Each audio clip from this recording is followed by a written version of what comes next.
ప్రభువైన యేసుక్రీస్తు నామములో మీ అందరికి శుభాభివందనాలు, దైవాశీస్సులు.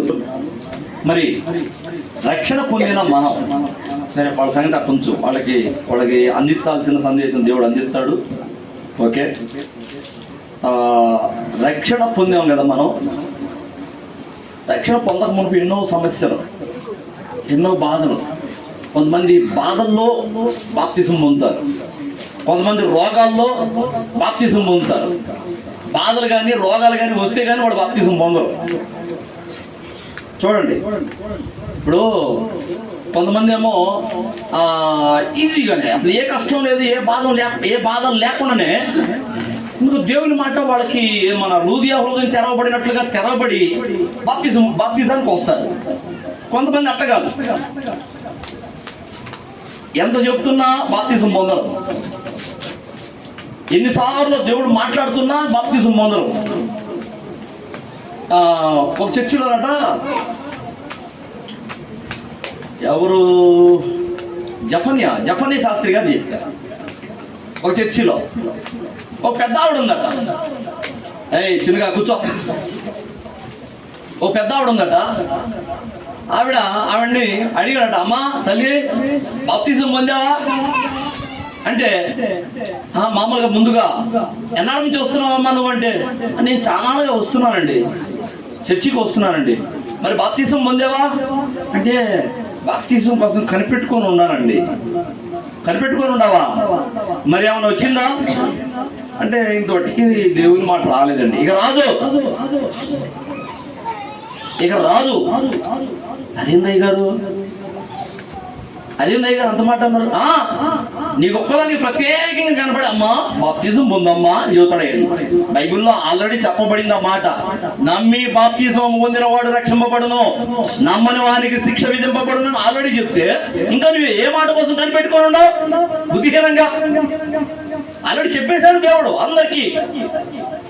సర్వజనులకు సువార్తను ప్రకటించుడే, భూదిగంతముల వరకు నా సువార్తను తీసుకెళ్ళండి. నమ్మి బాప్తిజం పొందినవాడు రక్షింపబడతాడు, నమ్మని వానికి శిక్ష అని ఆల్రెడీ చెప్తే నీ ఒక్కదానికి మళ్ళీ ప్రత్యేకంగా ప్రభు కనపడి చెప్తానన్నాడా? ఏ మాట కోసం ఏ లేఖనం ప్రకారం నువ్వు కనిపెట్టుకొని ఉండవు? బుద్ధిహీనంగా నీకెప్పుడు రాదు కూడా నీకు మాట. నీ జీవితకాలం నువ్వు అట్నే పోతావు. ఇప్పటికైనా కళ్ళు తెరుచుకొని దేవుని వాక్యం మార్కు సువార్త 16వ అధ్యాయం 16 వచనం ప్రకారం బాప్తిజానికి తలంచో. నీలో సాతానుడు ఉన్నాడు నీలో. ఎందుకంటే సాతాను వాడి దూతలు దేవుణ్ణి కనపరుస్తాయి, సర్వోన్నతమైన దేవుని కుమారుడా అని పిలుస్తాయి. కానీ దేవుడు ఒక మాట సెలవిస్తే ఆ మాటకు లోబడబోయి దెయ్యాలు, దురాత్మలు. 2000 దెయ్యాలు ఒకటిలో ఉండయి. గెరాసీనుల దేశంలో సమాధుల్లో పడి కొట్టుకుంటున్నాడు. సంఖ్యలు వేస్తే తెంచుకుంటున్నాడు, వస్త్రాలు వేస్తే చింపేసుకుంటాడు, రాళ్ళతోటి తను గాయపరుచుకుంటాడు. ఎవరన్నా ఆ ప్రాంతానికి పోతే రాళ్ళు తీసుకుని కొడుతుంటాడు, పెద్దగా కేకలేస్తుంటాడు, ఏదేదో మాట్లాడుతుంటాడు. ఒంటి మీద వస్త్రాలు ఉంచుకోడు, గాయపరుచుకుంటుంటాడు. ఇది వాడి పరిస్థితి. ప్రభు వాడి కోసమే ఆ సముద్రం మీదుగా దోణ ఎక్కి వచ్చి ఆడ దిగేసి, ఒడ్డున దిగేసి ఆ పక్కనే ఉన్న సమాధుల దగ్గరికి వస్తుంటే వాడిలో నుంచి అనేక మంది స్వరాలు వినపడుతున్నాయి. సర్వోన్నతుడమైన దేవుని కుమారుడా, మాతో నీకేం పని కదా. ప్రభు ఎందుకు అడిగాడంటే, ఎవరు నువ్వు అని ఎందుకు అడిగాడంటే, వాడిలో నుండి, ఆ దెయ్యాలు పట్టిన వాళ్ళలో నుండి అనేక స్వరాలు, ఒకటి కాదు అనేక మంది పలుకుతున్నట్టుగా ఉంది. అందుకని అన్నాడు, ఎవరు నువ్వు అన్నాడు. అంటే అప్పుడు చెప్తున్నాయి, మేము సేన అంటే అక్కడ కింద పుట్టినట్టు రాయబడింది 2000 సమూహము అని. ఒక సేన ఒక్కటింటికి 2000, ఒక సేన ఒకటింటికి 6000 సమూహం ఒకటి ఉంది మళ్ళా కదా. 6000 సమూహం ఒకటి, 2000 సమూహం ఒకటి. ఇక్కడ 2000 దెయ్యాలు ఉన్నట్లుగా ఆ 2000 పందుల్లోకి పడి అవి ఎండిపోయి చచ్చిపోతాయి. పందులు కూడా 2000 పందులు చనిపోయినాయి ఆ రోజున. అంటే ఈ దెయ్యాలు ఏం బలుగుతున్నాయి? సర్వోన్నతుడైన దేవుని కుమారుడు అని బలుగుతున్నాయి. కొంతమంది అంటారు, నేను కూడా నమ్మాను పాస్టర్ గారు, నేను కూడా తాగుబోతుడు కూడా అంటాడు, నేను కూడా నా హృదయంలో యేసయ్య ఉన్నాడు. నీ హృదయంలో యేసయ్య ఉంటాడు, నువ్వు దేవుని కుమారుడు నువ్వు నమ్ముతున్నావు, ఓకే. కానీ దెయ్యాలు కూడా నమ్ముతాయి. నువ్వు నమ్మేది ఏముంది? దెయ్యాలు కూడా నమ్ముతాయి. కానీ ఆ దెయ్యాలు చేస్తున్న పనినే నువ్వు కూడా చేస్తున్నావు. ఏం చేస్తున్నాయి అంటే దేవుని మాటకి విధేయత చూపవాయి. నువ్వు కూడా అంతే, నా హృదయంలో నమ్మకం ఉందంటున్నావు కానీ దేవుని మాటకి విధేయత మాత్రం చూపట్ల. ప్రత్యేకంగా నాకు కనపడాలి, ఆయన మాట్లాడాలి, నాయన నువ్వు బాప్తిజం పొందు నాయన అని చెప్పాలి అనుకుంటున్నావు. నీ ఒక్కడికి ప్రత్యేకంగా ఏం చెప్పడు దేవుడు. ఇదిగో ఈ రోజున నేను చెప్తున్నట్లుగా అనేక మంది దైవజనుల ద్వారా అనేక చోట్ల అనేక మందికి చెప్పిస్తుంటాడు. లూదియా హృదయం తెరవబడినట్లుగా నీ హృదయం తెరవబడి బాప్తిజం పొందాలని నీకు అనిపిస్తే వెంటనే పొందేసాయి. నేడే రక్షణ దినం, నేడే రక్షణ దినం, ఇదే అనుకూల సమయం, రండి బాప్తిజం పొందండి అని పిలిపించారు అపోస్తలుడు. అవునా? బాప్తిజానికి వచ్చారు. ఒక్క రోజున 3000 మందికి బాప్తిజం ఇచ్చాడు. మొట్టమొదటిగా పేతురు గారు. వాళ్ళందరికీ ఎవరు దర్శించాడు? ఎవరు చెప్పారు కదా? కొంతమంది ఈ విధంగా అవివేకంలో ఉంటారు. అయితే మనము రక్షణ పొందక మునుపు మనము కూడా అనేక సమస్యల్లో ఉన్నాం, అనేక బాధల్లో ఉన్నాం, అనేక రోగాలతోటి ఉన్నాం. కొంతమంది రోగాలు అనుమతిస్తే గాని రక్షణకు రాదు, కొంతమంది సమస్యలు అనుమతిస్తే గాని రక్షణకు రాదు. కొంతమంది అయితే మాత్రం నేనైతే నాకు ఏ సమస్య లేదు, ఏ రోగం లేనప్పుడు నేను బాప్తిజం పొందా. అర్థం కదా? నేనైతే ఏ సమస్య లేదు, నాకు పెళ్ళైన కొత్తలో నాకు పెళ్ళయింది, నా భార్య తీసుకుని హైదరాబాద్ పోయాను. అది ఎంజాయ్గా పని చేసుకుంటున్నాం, తింటున్నాం, తిరుగుతున్నాం, హైదరాబాద్ అంతా తిరిగి చూస్తున్నాం.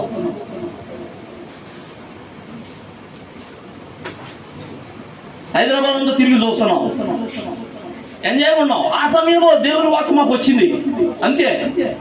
బాప్తిజం పొందాలని చేయించాను. అదే వారంలో బాప్తిజం పొందేశాం. కొంతమంది అయితే దెబ్బలు కొట్టాలా, పనికి మాలడా, పనికి మాలిందానా అని దేవుడు కొడితే గాని, లేని జబ్బు వస్తే గాని, ఏంది ఉండ డబ్బంతా పోతే గాని వాళ్ళ కళ్ళు తెరుచుకోవు. కొంతమందికి కొన్ని దెబ్బలు తింటే గాని వాళ్ళ కళ్ళు తెరుచుకోవు. అలాంటి సమస్యల్లో మనం కూడా ఉన్నాం ఒకప్పుడు కదా. కొంతమంది రోగాల్లోనూ, కొంతమంది సమస్యల్లోనూ, కొంతమంది అప్పుల బాధల్లోనూ, లేమిలోనూ, దురాత్మలు బట్టి రకరకాలుగా ఏదో ఒక విధంగా. కానీ ఒక్కొక్కరికి ఒక్కొక్క సందర్భంలో దేవుని దర్శనం కలిగింది, రక్షణకు వచ్చారు కదా.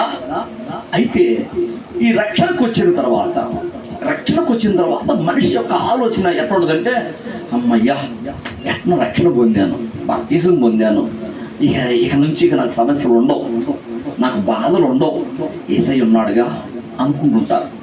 వాస్తవానికి యేసయ్య ఉన్నాడు.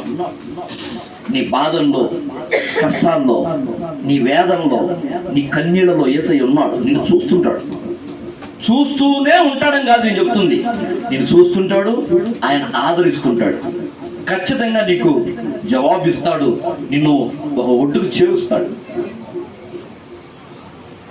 అయితే ఈ ఒడ్డుకు చేర్చే లోపే నువ్వు అనుకుంటావు, ఏంది యేసయ్య ఏంది నాకు మళ్ళీ సమస్యలు అనుమతించడింది, రక్షణ పొందిన తర్వాత కూడా మళ్ళా ఈ సమస్యలు ఏంది, ఈ అప్పుల బాధలు పోవట్లేదు, మళ్ళా ఈ సమస్యలు ఏంది, బాప్తిజం పొందాం కదా, బాప్తిజం పొందగానే కుప్పలు వచ్చేస్తాయి డబ్బులు అనుకున్నావు, రావట్లేదు ఏంది,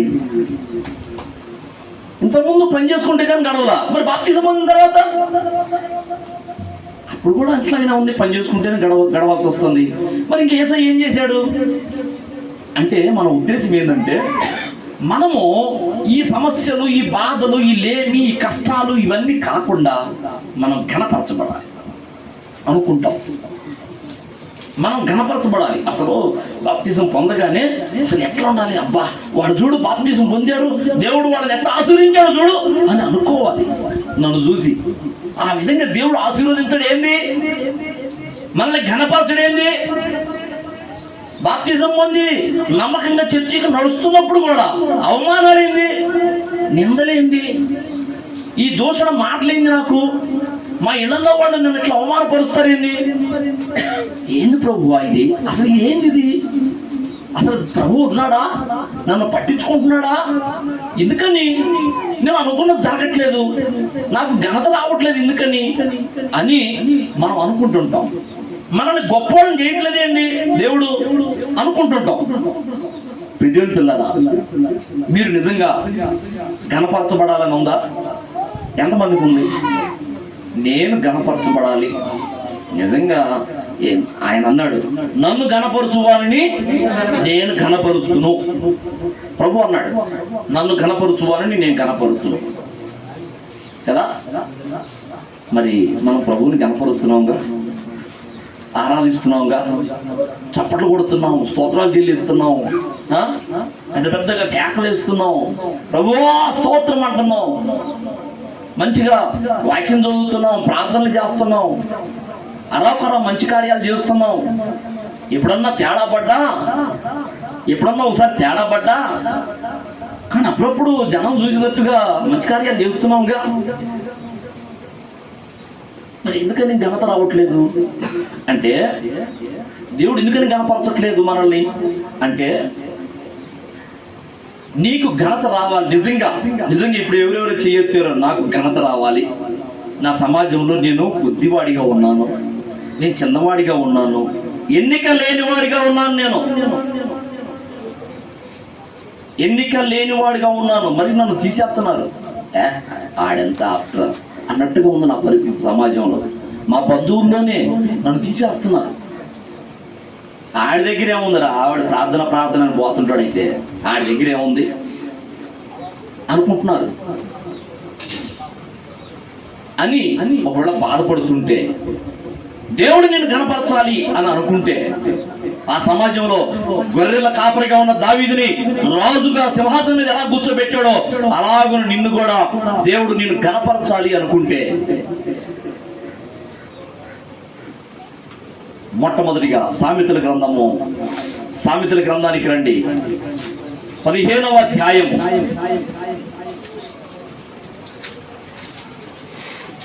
సామెతల గ్రంథము 15వ అధ్యాయము చివరి మాట చూడు, 33వ వచనం. యెహోవా యందు భయభక్తులు కలిగి ఉండుట జ్ఞానాభ్యాసమునకు సాధనము. అది ఘనతకు ముందు వినయముండును. నీకు ఘనత రావాలి అంటే, ఘనత వచ్చే ముందుగా నీలో కనపడాల్సింది ఏంటంటే వినయం. ఎవరైతే దేవుని చేత ఘనపరచబడబోతున్నారో వాళ్ళలో విధేయత వస్తుంది, విధేయత కనపడింది. ఎవరికి వాళ్ళు ఎందుకున్నా నేనంటే మరీ ఆశామాషగా ఉందే, మరి అంత సులభంగా కనపడుతున్నాను మీకు అని గర్వపు మాటలు మాట్లాడరు.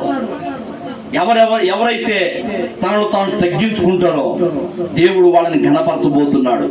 ఘనత కదా వచ్చేదానికి ముందుగా వాళ్ళలో కనపడేది ఏందో తెలుసా? వినయం కనపడేది, విధేయత కనపడేది. అంటే తనను తాను తగ్గించుకుంటుంటారు. నీకు ఘనత రావాలి అంటే, దేవుడు నిన్ను ఘనపరచాలంటే ముందు మీరు విధేయులవ్వాలి, వినయ మనస్కులవ్వాలి, మిమ్మల్ని మీరు తగ్గించుకోవాలి. ఒకవేళ నీకు డబ్బు ఉండొచ్చు, ఆస్తులు ఉండొచ్చు, అంతస్తులు ఉండొచ్చు, ఎండి బంగారాలు ఉండొచ్చు, మంది బలం ఉండొచ్చు, కింటాలు లేపగలిగిన బలవంతుడు అయి ఉండొచ్చు. కానీ వాటన్నిటిని బట్టి నీలో గర్వం రాకుండా, నువ్వు కనుక నువ్వు తగ్గించుకో, నేనంతటి వాడను, అసలు ఇదేదైనా నేను పొందుకొని ఉన్నది ఇదంతా దేవుని కృపే, నాదేముంది అసలు అనే విధేయత, వినయం కనుక నీలో కనుకుంటే నిన్ను దేవుడు ఘనపరచబోతున్నాడు. హల్లెలూయా. దేవుడు నిన్ను ఘనపరచాలి అంటే ఖచ్చితంగా మొట్టమొదటి నీలో వినయం ఉండాలి, నిన్ను తగ్గించుకోవాలి. మీలో ఎవరైనా కానీ గొప్పవారై ఉండకోరిన ఎడల, మత్తయి సువార్తలో గొప్పవారై ఉండకోరిన ఎడల వాడు దాసుడు కావాలని, ముందు దాసుడు అయిపోవాలి. ఎవరిలో కూడా గర్వం ఉండకూడదు. నేనెంతటి వాడను, నేనెంతటి దానను. అసలు మనలో ఉన్నది ఏంటంటే, అసలు వీడేంది నన్ను లెక్క చేయరు, నేను సీనియర్, నేను ఇక్కడ సీనియారిటీ, నన్ను లెక్క చేయరేంది. అసలు మరి అసలు ఇప్పుడు బాప్తిజం పొందినాడు కూడా, ఇప్పుడు కొత్తగా సంఘంలోకి వచ్చినాడు కూడా లెక్క చేయట్లేదు. మరి అసలు సీనియారిటీకి వాల్యూ ఎవరే? నువ్వు నిజంగా గొప్పవాళ్ళు కావాలంటే అసలు కొత్తగా వచ్చిన వాళ్ళకి కూడా వాళ్ళకి నువ్వు దాసులు అవ్వాలి, నువ్వు విధేయుడు అవ్వాలి, అసలు వాళ్ళకి పరిచయం చేసేవాడు అయ్యి ఉండాలి. కొత్తగా వచ్చినవాడు ఆశ్చర్యపోవాలి, అమ్మో వీళ్ళు నాకంటే ముందస్తులో ఉన్నవాళ్ళు, ఆత్మీయతలు ఎదిగినవాడు, వాళ్ళేంటి అసలు నాకు పరిచయం చేస్తున్నారు, నేను కదా వాళ్ళకి చేయాల్సిందని వాడు నేర్చుకోవాలి కొత్తగా వచ్చినవాడు. అట్లా కాకుండా ఏందనుకున్నాయడా 20 సంవత్సరాల ఇండస్ట్రీ ఏడా, ఏదే 20 సంవత్సరాల ఇండస్ట్రీ. మరి ఏందనుకున్నా ఏడా సీనియర్లో మాత్రం గౌరవించడం తెలియదా? కూర్చుంటే వడ్డించలేరా? కూర్చుంటే తెచ్చి పెట్టలేరా? చిన్న పని చేస్తే చేయలేరా? ఇదేనా మీ విధేయత అని నువ్వు చెప్పడం కాదు, నువ్వు విధేయత చూపాలి ముందు. నువ్వు ఎప్పుడైతే నిన్ను తగ్గించుకుని విధేయతగా నువ్వు ఉంటావో దేవుడు నిన్ను ఘనపరుస్తాడు, నీకు ఘనతలు ఇస్తాడు. ఘనతకు ముందు అది కనపడింది. ఎవరిలో అయితే ఇంకా విధేయత లేదో వాళ్ళు ఇంకా ఘనపరచబడట్లేదని అర్థం. అర్థమైందా? ధనాపేక్షకు ముందు ఏం కనపడింది? గర్వానికి ముందు నాశనానికి ముందు గర్వము నడుచును. ఉల్టా చెబుతున్నారు వీళ్ళు. నాశనానికి ముందు గర్వము నడుచును. ఎవరిలో అయితే గర్వం కనపడుతుందో వాడు నాశనానికి పోతున్నారని అర్థం బైబిల్ ప్రకారం, దేవుని మాట ప్రకారం. అదే ఎవరైతే విధేయత చూపుకుంటారో, మేమెంతటో మేము తగ్గింపు అని తగ్గించుకుంటూ ఉంటారో వాళ్ళని దేవుడు కనపరచబోతున్నాడు. హల్లెలూయా. రెండవదిగా కీర్తనల గ్రంథము 149వ అధ్యాయం 149 వచనం చూడు. భక్తులు ఘనత నుండి ప్రహర్షించుదురుగాక. ఎవరు ఘనత నొందాలి అంటే భక్తులు అంటే భక్తిపరుడు, భక్తి కలిగిన వాడే ఘనత నొందుతాడు. ఇవాళ మనం అందరం భక్తి చేస్తున్నాం అనుకుంటున్నాం, భక్తి చేస్తున్నాం నిజంగానే, కానీ ఘనత రావట్లేదే అని అనుకుంటున్నాం. ఘనత ఖచ్చితంగా నీ భక్తి నిష్కళంకమైందైతే, యథార్థమైందైతే దేవుడు నిన్ను ఘనపరిచే దినం అవుతుంది. నువ్వు భక్తి పరుడు అవ్వాలి. ఏదో నామకార్థ భక్తి చేస్తే ఘనత ఆశించడం అది కల్లా, అది రాదు. నామకార్థపు భక్తి వల్ల ఘనత రాదు. నువ్వు ఒరిజినల్ గా భక్తి పరుడు పోయి ఉండాలి. నేను ఒకప్పుడు గోడ మీద చూశాను, ఒక స్కూల్ గోడ మీద. నువ్వు నలుగురిలో ఉన్నప్పుడు నువ్వేందో అది కాదు ఒరిజినాలిటీ. నువ్వు ఏకాంతంగా ఉన్నప్పుడు నువ్వేదో అదే నీ ఒరిజినాలిటీ. మనం ఎప్పుడు పాపం చేస్తాం చెప్పు? ఎప్పుడు పాపం చేస్తాము? నన్ను ఎవరు చూడట్లేదు, నేను ఇప్పుడు ఒంటరిగా ఉన్నాను, నన్ను ఎవరు చూడట్లేదు అనుకున్నప్పుడే పాపం చేస్తాం. అదే నీ ఒరిజినాలిటీ. ఒంటరిగా ఉన్నప్పుడు, ఎవరు చూడట్లేదు అనుకున్నప్పుడు నువ్వు ప్రార్థన చేయగలిగితే, వాక్యం చదవగలిగితే, దేవునితో సహవాసం చేయగలిగితే అది నీ ఒరిజినాలిటీ. ఒంటరిగా ఉన్నప్పుడే నువ్వేదో అదే నీ ఒరిజినాలిటీ అని నేను గోడ మీద చదివి చాలాసేపు ఆలోచించాను. భయం చక్కగా రాశారు లోకస్తులు, స్కూల్ గోడ మీద చదివా నేను. ఎలా మనము భక్తిపరులం అవ్వాలి. ఇదిగో షిలోహులో ఒక భక్తి గల దైవజనుడు ఒకడు ఉన్నాడు అని ఎలీషా గురించి చెప్పబడినట్లుగా నీ గురించి కూడా ఇదిగో పలానా ఇంట్లో ఒక భక్తిపరురాలు ఉంది, ఒక భక్తిపరుడు ఉన్నాడు, భక్తి కలిగిన దైవజనుడు ఉన్నాడు అని నీ భక్తిని గుర్తించేటట్లుగా. జనమందరూ చూసేటప్పుడు అందరం మంచి పనులు చేస్తాం. ఒంటరిగా ఉన్నప్పుడు కదా రహస్యమందు చూసు తండ్రి, నీ ఒంటరిగా ఉన్నప్పుడు ఆయన చూస్తుంటాడు నీ క్రియలు, నీ ప్రవర్తన. అందుకనే ఒంటరిగా ఉన్నప్పుడు మరీ భయం కలిగి ఉన్నాడు. అర్థమవుతుందా? నలుగురిలో నువ్వు ఎంతో భయం కలిగి సత్ప్రవర్తన చూపిస్తున్నావు, కానీ ఒంటరిగా ఉన్నప్పుడు ఎవరు చూసినా చూడకపోయినా ప్రభు మాత్రం చూస్తున్నాడని భయం కలిగి నువ్వు ఒంటరిగా ఉన్నప్పుడు నువ్వు ప్రార్థనలోను, వాక్య ధ్యానంలోను, పరిశుద్ధుల సహవాసంలోను, లేకపోతే ఇంకొక మంచి పనికి నువ్వు గనక కేటాయించగలిగితే అదే నీ ఒరిజినాలిటీ. ఖచ్చితంగా నువ్వు ఘనత నొందుతావు. అది నువ్వు భక్తిపరుడు అయితే, భక్తి కలిగి ఉంటే నువ్వు ఘనత నొందుతావు అన్నమాట. అర్థమవుతుందా? అంతేనన్నా? వింటున్నావా? ఏదో కళ్ళు మోతేస్తున్నట్టుంది. హల్లెలూయా. మూడవదిగా సామెతల గ్రంథము 3వ అధ్యాయం. సామెతల గ్రంథం 3వ అధ్యాయము. ఇక్కడ కూడా చివరి మాట చూడు. జ్ఞానులు ఘనతను స్వతంత్రించుకుందరు. నీకు ఘనత రావాలంటే నువ్వు జ్ఞానం కలిగి ఉండాలి. ఏ జ్ఞానం? ఈ లోక జ్ఞానం కాదండి. ఈ లోకం జ్ఞానం కాదు. ఈ లోకం జ్ఞానం మన రక్షణ పొందకముందే బోర్డు ఉంది మనకి కదా. ఈ లోకపు జ్ఞానులైనను గనులైనను సిగ్గుపరచుట కనుకే మనల్ని వెర్రివారినైనా మనల్ని పిలిచాడట ప్రభు కదా. ఈ లోకంలో ఉండు జ్ఞానులైనను గనులైనను సిగ్గుపరచడానికి వెర్రి వాళ్ళని, బుద్ధిహీనులైన మనల్ని తన రక్షణకు పిలిచాడట. ఈ లోకం జ్ఞానం పనికిరాదు. మరి జ్ఞానం అంటే ఏంది? ఇందా చదువుకున్న ఒక మాట, దేవుని యందు యెహోవా యందు భయభక్తులు కలిగి ఉండుటే జ్ఞానాభ్యాసమునకు మూలం కదా. భయం అంటే ఆ జ్ఞానము అనేది ఏంటంటే ముందుగా దేవుణ్ణి తెలుసుకుని ఉండాలా, దేవుణ్ణి చేయబట్టి ఉండాలా, దేవుణ్ణి అనుసరించేవాడై ఉండాలి. అదే జ్ఞానవంతుడి లక్షణం. నువ్వు ఎప్పుడైతే దేవుణ్ణి విడిచిపెడతావు నువ్వు బుద్ధిహీనుడు. నువ్వు దేవుడు నాకు అవసరం లేదని ఎప్పుడైతే అనుకుంటావు నువ్వు బుద్ధిహీనుడు. అదే నువ్వు దేవుని చేయి పట్టుకొని నడు. ఎప్పుడు ఎట్టి పరిస్థితుల్లో దేవుని చేయి వదలమాక. యెహోవా అంటే భయము, యెహోవా అంటే భక్తి. ఒకప్పుడు యెహోవా, ఇప్పుడు యేసుక్రీస్తు. ఆ యెహోవాయే యేసుక్రీస్తుగా వచ్చాడు భూమి మీదకి కదా. ఆయన వెళ్ళిపోయినారు. ఇప్పుడైతే పరిశుద్ధాత్ముడు, యెహోవా ఆత్మ.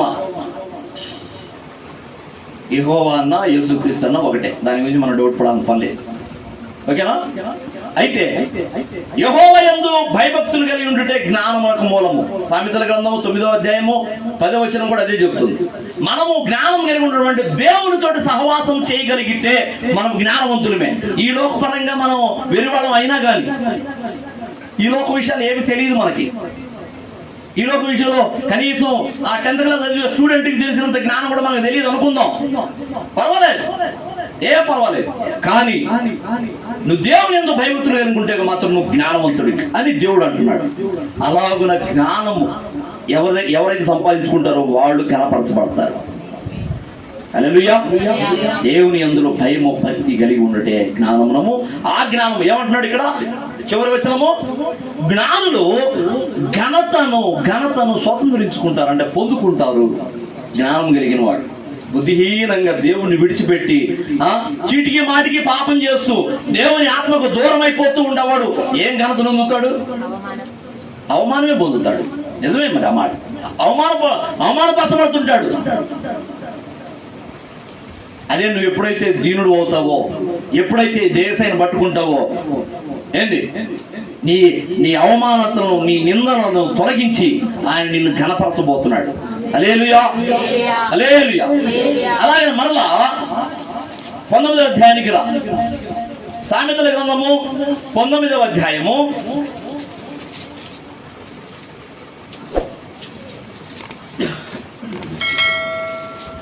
11వ వచనం చూడు. ఒకని సుబుద్ధి వానికి దీర్ఘశాంతమునిచ్చును. ఒకని సుబుద్ధి, మంచి బుద్ధి వారికి దీర్ఘశాంతమునిచ్చింది. ఇప్పుడు నీకు ఊరుకోరుకునే టెంపర్ అయిపోతున్నావు, ఊరుకోరుకునే టెన్షన్ పడిపోతున్నావు, ఎవరిని ఎంత మాట పెడితే అంత మాట మాట్లాడేస్తున్నావు. ఒకవేళ నీ ఎడలు ఎవరైనా తప్పిదం చేశారు, ఏదిరా అని కసురుకుంటున్నావు. ఎదలే బాబు చిన్నోడే తెలిసి చేసాడులే, క్షమించాలి కదా. ఒకవేళ నాకు నష్టమే జరిగింది వాడి వల్ల, అయినా క్షమించాలి కదా అని నీలో ఉండాలి. అలా దీర్ఘశాంతం లేకుండా నువ్వు కసురుకుంటున్నావు అనుకో, వాడిని క్షమించలేని స్థితిలో ఉన్నావు అనుకో,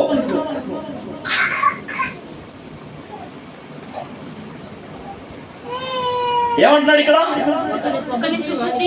ఒకని సుబుద్ధి వానికి దీర్ఘశాంతమునిచ్చును, తప్పులు క్షమించుట అటు వానికి ఘనతనిచ్చును. ఎప్పటికైతే దీర్ఘశాంతం కలిగి ఎదుటివాడు, నా సహోదరుడు నా సహోదరి నా ఎడల తప్పిదం చేసినా నేను క్షమిస్తున్నాను, అయ్యా దాన్ని పట్టించుకో, మాకు నేను ఎప్పుడో క్షమించేశాను, నువ్వు నా ఎడల చేసిన తప్పిదము నేను ఎప్పుడో క్షమించేశాను అని నువ్వు మనస్ఫూర్తిగా ప్రేమగా నువ్వు పలకరించగలిగితే, ఎదుటివారి తప్పును నువ్వు క్షమించగలిగితే దేవుడు నిన్ను ఘనపరచబోతున్నాడు. హల్లెలూయా. ఆ ఘనతకు ముందు ఏం కనపడింది మనుషులు అంటే క్షమించే తత్వం. ఎంత ఘోర పాపినైనా ప్రేమతో క్షమించును. ఏం పాట ఇది?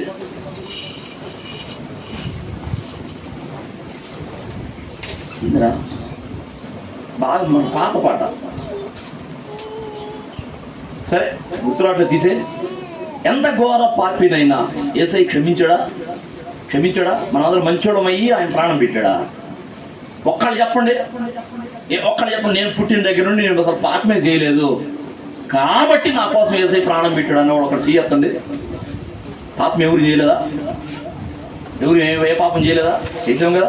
మరి ఎందుకు యేసయ్య ప్రాణం పెట్టాడు అంటే మనం పాపులమే అయినా, మనం దరిద్రం. ఎఫెసీ పత్రికలోను గలతీ పత్రికలోను చెప్పబడినట్లుగా మనము సచ్చిన స్థితిలో ఉన్నప్పుడు సైతము, మనం మరణమునకు దాసులమై ఉన్నప్పుడు సైతం, మనము దరిద్రులమై ఉన్నప్పుడు సైతం, పాపముల చేత అపరాధముల చేత మనం పట్టబడుతున్న సచ్చిన స్థితిలో ఉన్నప్పుడు సైతము ఆయన మన కొరకు సిలువలో ప్రాణం పెట్టాను. యవన కాలం రక్తాన్ని కార్చాను. మనం దరిద్రుల స్థితిలోనే ఉన్నాం. ఆయన ప్రేమిస్తే ఆయన మన కోసం ప్రాణం పెట్టాల. మనం అసలు ఎవరు మాకు ఈ సాతానుగాడు బాగున్నాడు అనుకుంటూ ఆ సాతానుగాడితోటే సహవాసం చేస్తున్నాం. అయినా మన కోసం ప్రాణం పెట్టాడు ఆయన. అంత దీన క్షమాపణ కలిగి ఉండాలి, అంత దీనత్వం ఉండాలి. లేదులే తప్పు చేస్తే చేసేవారు సహోదరుడా, నీకు క్షమిస్తున్నా నేను అని అలాగున క్షమించగలిగితే నువ్వు ఘనత పొందబోతున్నావు. ఘనతకు ముందు ఈ క్షమాపణ దీర్ఘశాంతం కలిగి ఉండేవాళ్ళు ఖచ్చితంగా గణపరచబడతారు. ఒక ఆవిడ చర్చికి వచ్చి వెళుతూ, తండ్రి సన్నిధి చర్చికి వచ్చి వెళుతూ ఇంటికి వెళ్ళి ప్రార్థన చేసుకుంటుంది మోకరించి. భర్త చావుందని ఎగ్గురు తన్నాడు. మోకరించి ప్రార్థన చేసుకుంటున్నావు అని తన్నాడు. అదే మనమైతే నీకు గుణం బుట్ట, నీ కాళ్ళు విరగా, నేను ఏం చేశాను నిన్ను, నేను ప్రార్థన చేసుకుంటున్నా, నీకు ఏదన్నా కావాలంటే నన్ను పిలిచి అడిగి చేపించుకోవచ్చుగా, నీకు మాయరోగం రాను అని ఎన్ని తిడతాము కదా. కానీ ఆ తల్లి ఎంత సాత్వికంతో, ఏందయ్యా ఎందుకు తంతున్నావయ్యా, నీకేం కావాలో చెప్పు నేను చేసి పెడతా అని అంటే, నువ్వు ప్రార్థన చేయాలి, ఆ మాట మాత్రం అనమాకయ్యా, ఆ మాట మాత్రం అనమాక, ఈ ప్రార్థనేనయ్యా నీకు కాపుదాలు ఇస్తుంది అంటే హాయిగా చెప్పదు. అనేక సార్లు తన్నాడు. కానీ ఒకనాటికి ఫోన్ వచ్చింది, అమ్మా మీ ఆయన హాస్పిటల్లో ఉన్నాడు, యాక్సిడెంట్ అయింది. అయ్యో అయ్యో అయ్యో పాపం లఘు దివ్వమంటే హాస్పిటల్కి పోతే ఏ కాలుతోడైతే తన్నాడో ఆ కాలు లేపి ఎత్తి కట్టారు హాస్పిటల్లో. ఆ కాలు ఇరిగి పిండి కట్టేసి లేపి కట్టారు, ఏలాడ తీశారు కాలు. వచ్చి ఆ కాలు చూసి ప్రభువా నీకు స్తోత్రం అంటుంది. ఎందుకమ్మా ఏంది ప్రభు స్తోత్రం అంటున్నావు అంటే, ఈ కాలుతోటి కదండి నన్ను దన్నింది,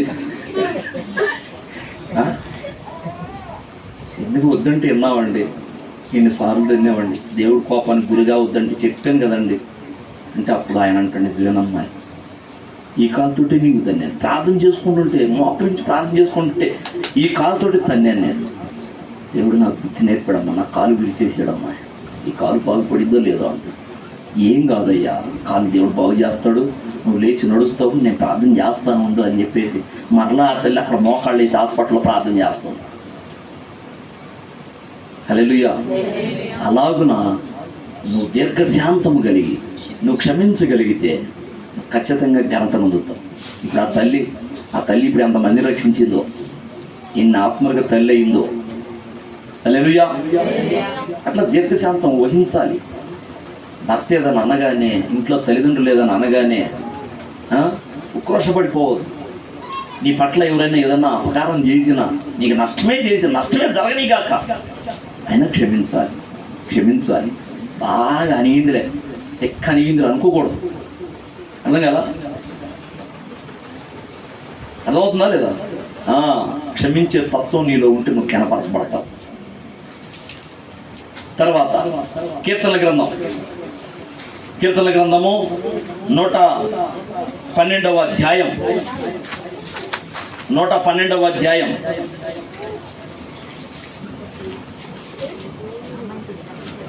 112వ అధ్యాయము 8వ వచనం 9వ వచనం చదువు.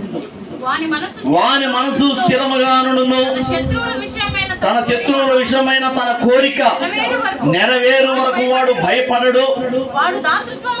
వాడు దాతృత్వము కలిగి బేదలకిచ్చును, వాని నీతి నిత్యము నిలుచును, వాని కొమ్ము ఘనత నుండి హెచ్చింపబడు. హల్లెలూయా. నీవు ఘనత నొందాలి, హెచ్చింపబడాలి అంటే దాతృత్వం కలిగి ఉండాలి. దాతృత్వం అంటే కొంతమందికి అర్థం కాదు ఈ భాష. దాతృత్వం అంటే ఇచ్చే మనసు ఉండాలి. ఎవరైనా ఆపదలో ఉన్నారు, ఇబ్బందులో ఉన్నారు అంటే ఇలా చెయ్యి చాచే మనసు నీకు ఉండాలి. ఇచ్చేయాలి. ఒకవేళ నువ్వు కూడా తర్వాత ఇబ్బంది పడతావేమో, వాళ్ళకి ఇచ్చేస్తే నువ్వు ఇబ్బంది పడతావేమో, పర్లేదు, అవకాశం ఉన్నంత వరకు ఇచ్చేసేయాలి. పుచ్చుకొనుట కంటే పుచ్చుకొనుట కంటే ఇచ్చుటం మేలు అన్నాడు పౌలు. అంటే అందరి దగ్గర నువ్వు తీసుకోవటం కాదు, అవసరమైతే నువ్వు గనక నువ్వు ఇవ్వగలిగితే, నువ్వు దాతృత్వం కలిగి నీకుందే లేదు అని చూసుకోకుండా నువ్వు ఇవ్వగలిగితే, ప్రభు ఏం చెప్పాడు? నీ దగ్గర 2 పూట్ల ఆహారం నీకు గనక ఉంటే 1 పూట ఆహారం నీ సహోదరునికి ఇచ్చేసేయి. నీకు 2 అంగీలు ఉంటే 1 అంగీ ఇచ్చేసేయి అన్నాడు కదా, అవును కదా? అలాగున నువ్వు దాతృత్వం కలిగి నీకున్న దాంట్లో నీకు అవకాశం ఉన్నంత వరకు దాచుకోవద్దు. మళ్ళా అవకాశం ఉండి కూడా, ఇచ్చే అవకాశం ఉండి కూడా, సహాయం చేసే అవకాశం ఉండి కూడా అలాగ దాచుకోవద్దు. నువ్వు ఎప్పుడైతే నువ్వు ఇవ్వడానికి నీ చెయ్యినట్లా చేస్తుంటావో దేవుడికి నిన్ను గణపరచబోతుంటాడు. హల్లెలూయా. ఖచ్చితంగా దాతృత్వం కలిగి ఇచ్చే దాంట్లో మళ్ళా పిసినార్తనం చూపించొద్దు, పిసినార్తనం ఉండొద్దు. ఈ మన అపోస్తుల కార్యాల్లో అననీయ సప్పీరాల పరిస్థితి లాగా వాళ్ళు ఏం చేశారు? అప్పటి కాలంలో అపోస్తుల పాదాల దగ్గర సంఘం అంతా ఏం చేసిందంటే వాళ్ళకున్న స్థిర చర ఆస్తులను అమ్మేసి తీసుకొచ్చి అపోస్తుల పాదాల దగ్గర పెట్టేశారు. అయ్యా, ఇక మాకు ఈ వెండి బంగారం మీద లేదు, ఈ డబ్బు మీద లేదు, మాకు ఆస్తుల మీద లేదు, మొత్తం డబ్బు రూపంలో మార్చేసాము, ఇదిగో మీ ముందు పెడుతున్నాం, పరిచర్యకు వాడండి, ఎవరైనా ఆపదలో ఉన్న వాళ్ళకి, పేదరికంలో ఉన్న వాళ్ళకి సహాయం చేయండి అని అందరూ సమిష్టిగా ఒకసారి పెట్టేశారా? మనసు వచ్చిన వాళ్ళు అలా పెట్టేశారు. మనసు రాలేదనుకో ఉంచేసుకో, అలాగే మనసు రాకపోతే ఉంచేసుకో. కానీ వీళ్ళేం చేశారు తెలుసా? పొలము 5 లక్షలకి అమ్మేసి, ఎగ్జాంపుల్ చెబుతున్నా, 5 లక్షలకి అమ్మేసి, 5 లక్షలు వాళ్ళకున్న ఆస్తి ఏదో అమ్మేసి, 5 లక్షలు అయ్యా అయ్యగారు ఇదిగో 5 లక్షలకి అమ్మేశాము, ఇదిగో తీసుకొచ్చి ఇదిగో నీ దగ్గర పెడుతున్నాము, అయితే ఇందులో మాకు 1 లక్ష కావాలి అయ్యగారు, 1 లక్ష రూపాయలు పని ఉంది అని అపోస్తలుడికి పేతురుకి చెప్పి తీసుకొని పోయినట్టు బాగానే ఉండేది. 1 లక్ష కాదు, 2 లక్షలు తీసుకొని పోయినా పర్వాలేదు. ఎవడు ఎంత పెట్టినా, ఎవడు ఎంత తీసుకుపోయే అధికారం ఉంది. ఎందుకంటే అందరూ సమిష్టిగా పంచుకుంటున్నారట. ఎవరెవరికి ఎంత అవసరమో అంత తీసుకొని వెళ్తున్నారు. మళ్ళీ అందులో నుంచి వాళ్ళే తీసుకెళ్తున్నారు. ఒక పేతురు ఏం చేసుకుంటాడు? వెండి బంగారం కోసం మేము రాలేదన్నాడు. అవునా? వెండి బంగారం కోసం మేము రాలేదన్నాడు పేతురు. మరి పేతురు ఏం చేసుకుంటాడు? అంతా కాకపోతే ఒకటి హెచ్చింపు ఒకటి తగ్గింపు కాకుండా అందరూ సమాజంలో సంఘంలో సమిష్టిగా సమానంగా ఉండటం కోసమని అందరూ ఒక చోట తెచ్చిపెట్టారు. వాళ్ళ అవసరాలు కొద్ది తీసుకెళ్తున్నారు. మళ్ళా అలాగే తెచ్చిపెట్టు, నీకున్నదే తెచ్చిపెట్టు, అవసరం అయితే మళ్ళీ తీసుకెళ్ళు. 2 లక్షలు నువ్వు 5 లక్షలు తెచ్చిపెట్టావు, నీకు 7 లక్షలు అవసరం పడింది, 7 లక్షలు తీసుకెళ్ళు. పెట్టింది 5 అయినా 7 లక్షలు తీసుకెళ్ళు. ఎవరు వద్దన్నారు? నువ్వు పెట్టింది 5 అయినా 2 లక్షలు కావాలంటే తీసుకెళ్ళు. ఎవరు వద్దన్నారు? అడు చెప్పేవాళ్ళు నీకు అవసరమే, ఇట్లా అయ్యగారు ఇట్లా అవసరం అంటే ఇచ్చేస్తాడు. కానీ వాడు చేసిన పిసినారితనం ఏం తెలుసా? వాడు దాచుకొని తెచ్చిన దాంట్లో, అంటే అమ్మిన దాంట్లో కొంత వాడు దాచుకొని కొంత తీసుకొచ్చి ఇచ్చారంట. తీసుకొస్తే పేతురు అంటాడు, అన్నయ్య ఏంది అంటే, అయ్యగారు పొలం అమ్మేశాం. అవునా? ఎంతకు అమ్మారు? ఇదిగో 4 లక్షలకి అమ్మేశాం అయ్యగారు. అమ్మిందంతా వాస్తవానికి అమ్మిందంతా 5 లక్షలకి. 5 లక్షలకి అమ్మారు. 5 లక్షలకి అమ్మాము అయ్యగారు వాస్తవానికి, కానీ 1 లక్ష ఉంచుకున్నాం అయ్యా, మాకు అవసరం ఉంది అని యథార్థం చెబితే ఏముండేది కాదు అసలు ఆడ. కానీ ఏం చేశాడు, మేము 4 లక్షలకే అమ్మాము అని ఇద్దరు భార్య భర్తలు ఇద్దరు కూడా బలుక్కొని వాళ్ళలో వచ్చిన ఆ దుర్బుద్ధి ఏంటంటే, అమ్మో మొత్తం ఇచ్చేస్తే మనకు మన అవసరాలకు తర్వాత ఆ డబ్బు ఎంత ఉందో ఎంత పోద్దో తెలియదు కదా, మనం ఉంచుకుందాం, కొంత దాచుకుందాం మన అవసరాల కోసం అనుకొని వాళ్ళు కొంత దాచుకొని కొంత తీసుకొచ్చి ఇంతకే అమ్మేమో అంటున్నాడు. ఏంది ఏంది ఎలాగ చెప్తున్నావు? ఏంది పరిశుద్ధాత్మ నీతో పాటు వచ్చాడని తెలియదా? ఆత్మకు తెలియదా? నువ్వు ఎంత కమ్మావో ఆత్మకు తెలియదా? ఎందుకని ఆత్మను మోసగిస్తున్నారు? ఎందుకు సాతాను మిమ్మల్ని ఎలా ప్రేరేపించాడు అన్నాడు. అమ్మో అయ్యగారికి తెలిసిపోయింది కావాలనుకుని ఆమె గుండె ఆగిపోయింది. గుండె ఆగిపోయింది. ఏం జరగల, గుండె ఆగిపోయింది. అననీయకి దెబ్బగాడు పడిపోయాడు. రే తీసుకెళ్ళి ఆ శవాన్ని తీసుకెళ్ళి అక్కడ పూడ్చిపెట్టంటారు అన్నాడు. శిష్యులు తీసుకెళ్ళి ఆ పేతురు యొక్క శిష్యులు తీసుకెళ్ళి పూడ్చిపెట్టి వచ్చారు. గంట తర్వాత అమ్మగారు వచ్చింది. అన్నా పేతురన్నా ఏడు ఆయన వచ్చినా ఏంది ఇంకా ఇంటికి రాలేదు అనుకుంటూ వచ్చింది. ఇంటికి అమ్మా సరే వచ్చాడులే కానీ పొలం అమ్మారంట కదా తల్లి. అమ్మామన్నా. ఎంతకు అమ్మారు అంటే తెచ్చాడుగా ఆయన 4 లక్షలు. 4 లక్షలకి అమ్మారా? అవునన్నా 4కే అమ్మాం. ఏమి దాచుకోలేదా? ఏమి దాచుకోలేదన్నా. ఎందుకమ్మా అట్లా అబద్ధం ఆడుతున్నావు? ఎవరిని మీరు మోసగిస్తుంది? మనిషిని అనుకుంటున్నారు. మనిషికి తెలియదులే, మనిషికి ఏది చెప్పినా నమ్ముతాడు అనుకుంటున్నారు. కాదు, పరిశుద్ధాత్మని మీరు మోసగిస్తున్నారు. ఇదిగో నీ భర్త అలాగే అబద్ధం ఆడి ఇక్కడ చనిపోతే నీ భర్తను పూడ్చిపెట్టి వచ్చిన పాదాలు ఇంకెక్కడే ఉన్నాయి. ఎదుగో 4 వాళ్ళే, వాళ్ళ పాదాలు ఇంక ఇంటికి కూడా పోలా, ఇక్కడే ఉన్నారు వాళ్ళ 4 నీ భర్తను పూడ్చిపెట్టిన వాళ్ళు. ఎందుకని నువ్వు కూడా కనీసం నువ్వన్నా నిజం చెబుతావు అనుకుంటే నువ్వు కూడా అబద్ధం చెబుతున్నావు అన్నాడు. ఆమె గుండె కూడా ఆగిపోయింది. ఎందుకో దేవుడు ఆ రోజున వాళ్ళిద్దరి విషయం అంత కఠినంగా ప్రవర్తించాడు ప్రభు, దేవుని ఆత్మ. ఎందుకంటే అప్పట్లో భయము కలగాలని సంఘానికి. ఒక అబద్ధం ఆడాలంటే భయం కలగాలి, ఒక తప్పు చేయాలంటే భయం కలగాలి. అంత కఠినంగా ప్రవర్తించాడు. వాళ్ళిద్దరూ చనిపోయారు. ఏది పిసినారితనం చూపించినది. అలా కాకుండా నువ్వు దాతృత్వం కలిగి అంతా ఇది ఈ డబ్బు ఎంత ఇది అన్నట్టు మనం కట్టకపోతాం వాడికి. ఇప్పుడు ఏడన్నా మన ఆస్తి ఏమన్నా కట్టకపోతామా? పరలోకానికి ఏమైనా చేసిపోతామా? మనం పోయిన తర్వాత ఎవడో అనుభవిస్తుంటాడు. ఎందుకు ఇది అని నువ్వు దాతృత్వం కలిగి దేవునికే కానీ పేదలకే కానీ నువ్వు ఇయ్యగలిగితే నువ్వు కనపరచబడబోతున్నావు. దాతృత్వం కలిగి ఏమంటున్నాడు చూడు, ఏమంటున్నాడు? వాడు దాతృత్వము కలిగి పేదలకిచ్చును, వాని నీతి నిత్యము నిలుచును, వాని కొమ్ము ఘనత నుండి హెచ్చింపబడును. ఘనత నుండి వాని కొమ్ము హెచ్చింపబడును, ఘనత నుండి. దేవుని పిల్లరా, మనం ఎప్పుడైతే తీసుకోవటం వాళ్ళ దగ్గర వీళ్ళ దగ్గర తీసుకోవటం ఆశించడం కాకుండా మనదే చేతైన తోటికి పెట్టగలిగితే ఆ మనసు కనుక మనకు వస్తే ఘనత నొందుతాం. నేనున్నాను ఫర్ ఎగ్జాంపుల్, ఏ గొప్పతనం కోసం డాపు కోసమో కాదు. నేను 4 పాస్టర్లో కలిసానంటే 4 పాస్టర్లో కలిసానంటే 4 కలిసాడన్న పాస్టర్లో 4 టిఫిన్ చేసామనుకో, టిఫిన్ చేస్తే తలా 50 రూపాయలు అవుతాయి. నా దగ్గర ఉన్నాయి డబ్బులు అనుకుందాం, లేకపోతే చేసేది ఏమి లేదు, నా దగ్గర ఉన్నాయి. వాళ్ళ డబ్బులు కూడా నేనే ఇవ్వాలనుకుంటా. అలా ఏందన్నా తండ్రి తల్లిది బాగా సమృద్ధి అట్టుందిగా అంటారు వాళ్ళు. సరే సమృద్ధో లేదో నాకు తెలుసు, దేవుడికి తెలుసు. సమృద్ధో లేదో దేవుడికి తెలుసు, నాకు తెలుసు. కానీ అది చేయాల్సింది ఏంటంటే అందరం కలిసి సహోదర భావంతో టిఫిన్ చేసాం. అవకాశం ఉంటే వాళ్ళకు కూడా నేనే ఇవ్వాలనుకుంటాను. ముందు వాళ్ళు ఎత్తారేమో చూద్దాంలే అని జేబులు ఎట్లాగే పెట్టి జేబులోంచి బయటికి రాదు చెయ్యి. అట్లా కాకుండా ముందు అసలు వాళ్ళు ఇంకా టిఫిన్ చేస్తూనే ఉంటారు, గబగబా నేనే ముందు చేయగడుకుని ఇవ్వాలనుకుంటా. అవకాశం ఉంటే మాత్రం అది చెయ్యాలి. అట్లాగా 4కి మనం ఇచ్చేటట్లు ఉండాలి. నా ఉద్దేశం ఏంటంటే ఒక పాస్టర్కి నేను ఒక 50 రూపాయలు ఖర్చు పెట్టగలిగితే దేవుడు నాకు 500 ఇవ్వడా? సరే ఇవ్వడా?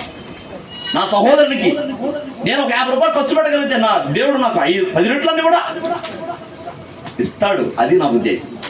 అందుకనే ముందు నేను వాళ్ళకి ఖర్చు పెట్టడానికి, వాళ్ళేమో తండ్రి సన్నిధి శాలేం రాజు గారు జూనియర్ నన్ను అట్ట పిలుస్తున్నారే జూనియర్ శాలేం అని.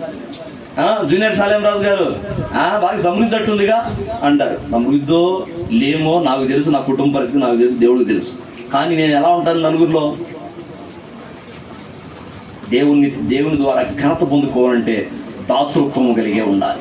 ఎప్పుడు కూడా ఒకళ్ళు ఇస్తే చూద్దాం, ఒకళ్ళు ఇస్తే తిందాం, ఒకళ్ళు ఇస్తే టీ తాగుదాం, అట్లా ఉండకూడదు. ఎవరైనా మీరు కూడా అంతే. ఒకళ్ళు ఇస్తే నాకు బదులు ఎవరైనా ఇస్తే బాగుండు. మర్చిపోయి మొన్న అందరూ 200 ఇచ్చారా? బియ్యం కోసం ఇచ్చారు అందరూ. బాబా అన్నం మీద 200 ఎక్స్ట్రా పడ్డాయి. అన్నం మీద ఎందుకంటే 1400కి వస్తాయి అన్నాడు, కానీ రాలేదంట. 1600 పడ్డాయి అన్నాడు. సరే అన్నం మీద 400 పడ్డాయి అంటే మనందరి మీద 200 ఎక్స్ట్రా పడ్డాయి. పర్వాలేదు, అవసరమైతే ఉండయా? ఓకే, ఏదైనా మిగిలితే ఇచ్చేసేయండి అన్నకి. ఎందుకంటే అందరూ సమానంగా తలా 200 వేసుకుందాం అనుకున్నాం, న్యాయంగా. ఓకేనా? దాతృత్వం కలిగి ఉండాలి ఏ విషయంలోనైనా. హల్లెలూయా. తర్వాత సామెతల గ్రంథము 14వ అధ్యాయం చివరి వచనం 34వ వచనం చూడు. నీతి జనములు ఘనతకెక్కుటకు కారణము. నీతి జనములు అంటే జనము నీతి కలిగి ఉంటే, ఎవడెవడైతే నీతి కలిగి ఉంటాడో, ఎవడైతే నీతి ప్రవర్తన కలిగి ఉంటాడో, మోసకరమైన బ్రతుకులు కాదు, నీతి పక్షపాతం కాదు, నీతి కలిగి యథార్థత కలిగి ఎవడైతే ఉంటాడో, నీతి కలిగిన జనమట ప్రసిద్ధికి ఎక్కుతారట, ఘనత నొందుతారట. అంటే ఈ ఘనత రావడానికి ముందు వాళ్ళలో ఏం కనపడాలి? నీతి కార్యాలు కనపడాలి. నీతి. ఒకవేళ నీకు వేరే వాడి సొమ్ము అక్రమంగా వచ్చిందేమో, నీకు అక్రమంగా వచ్చిందేమో. నేను చెప్పాను కదా, ఏది కూరగాయలకు పోతే 100 రూపాయలు ఇస్తే 40 రూపాయలు కూరగాయలు తీసుకుంటే ఇంకెంత రావాలన్నా? 60 రూపాయలు రావాలిగా. 100 రూపాయలు ఇచ్చా నేను, కూరగాయలు 40 రూపాయలు అయింది, ఎంత రావాలి? ఇంకా 60 రావాలి. అయితే అతను 460 ఇచ్చాడు. 460 ఇచ్చాడు. ఏంది ఎంత ఇచ్చాను? కొంపదీసి 500 నోటు ఇచ్చాను. ఏందని జేబు చూసుకున్నా. తర్వాత అనిపించింది, 100 నోటు అయితే 500 నోటు ఆడ తెచ్చిస్తావు నువ్వు? చూసుకున్నా. అట్లా ఏం పొరపాటు నేను 500 నోటు ఏమైనా ఇచ్చానా అనుకున్నా. తీరా జేబు చూసుకున్నాక అర్థమైంది, ఆడంటే అసలు 500 నోటే లేదు నా దగ్గర. 100 నోటే ఇచ్చా కన్ఫర్మ్, దాంట్లో డౌటే లేదు. కానీ మనోడు 500 అనుకుని 460 రూపాయలు ఇచ్చాడే. తీసుకుందామా? కష్టకాలంలో ప్రభువా ఎంత సహాయం చేసేది నాయన అని అనుకోలేకపోయా. అడుగు పడట్లా నుంచి. ఎందుకో తెలుసా? వాడు పొగలంతా కూర్చొని కూరగాయలు అమ్మితే వచ్చేది 400 వస్తాయో 500 వస్తాయో. ఆ 400 500 ఒక్క దెబ్బతోటి నేను తీసుకొని పోతే వాడు ఏం తినాలా? ఆ రోజు కూలి ఏది వాడికి? దేవుడు అంటాడు, నువ్వు అక్రమం చేస్తున్నావు, నువ్వు మోసకారివి, నీలో నిజాయితీ లేదు, నీతి లేదు, పేరుకు మాత్రం నా పేరు పెట్టబడ్డావు, వీళ్ళంతా క్రైస్తవులని క్రీస్తు పేరు పెట్టబడిన జనంగా ఉన్నావు, లేదు నీలో అంతా అవినీతే ఉందంటాడు. అక్కడుగు పడలేదన్నా. ఇలాగున టీ స్టాల్ కాడే కానీ, కూరగాయల దగ్గరే కానీ, బస్సుల్లో కానీ ఎన్నిసార్లు నా చేతి ఇదిగో అదే విధమైన శోధన నాకు అనేక సార్లు ఎన్నిసార్లు నా చేతికి ఎక్స్ట్రా డబ్బులు వచ్చినాయి. నేను అనుకుంటా, నవ్వుకుంటాను, ఏం ప్రభు ఇన్నిసార్లు పరీక్షించేది నన్ను, నవ్వుకుంటాను నేను. ఇన్నిసార్లు ప్రభు, ఒకసారి నా చేతికి వచ్చినాయి ఇచ్చాను కదా యథార్థంగా, ఇంకోసారి వచ్చినాయి ఇచ్చాను కదా, మూడోసారి వచ్చినాయి ఇచ్చాను కదా, ఏం ప్రభు మళ్ళా 5వ కూడా మళ్ళీ ఇదే విధంగా ఇదే పరిశోధన అంటే అప్పుడున్నావురా, ఇప్పుడున్న కష్టాన్ని బట్టి ఇప్పుడు ఉంటావో లేదో, ఇప్పుడున్న కష్టాన్ని బట్టి అలా ఉంటావో లేదో పరీక్షిస్తున్నాడేమో ప్రభు అనిపించింది. అయినా ఇవ్వాలి, ఇచ్చేసేయాలి, వాడికి ఇచ్చేసేయాలి. బ్రదరు ఎంత ఇచ్చాను నేను అంటే, ఎంత ఇచ్చావన్నా? ఇచ్చానుగా 460 రూపాయలు ఇచ్చానుగా, కరెక్టే ఇచ్చానుగా అంటున్నాడు. 460 కదా నేను ఇచ్చింది అంత అంటే, ఎంత ఇచ్చావు? నేను 100 ఇచ్చింది. 100 అంటే నేను 500 అనుకొని నీకు 460 ఇచ్చాను. థ్యాంక్స్ అన్న. థ్యాంక్స్ అని తట్టంచు తర్వాత. ముందు నా హృదయం ఎంత ఆనందం ఉందో ఆ రోజున. ఎందుకంటే దేవుడు నాకు పెట్టిన పరీక్ష.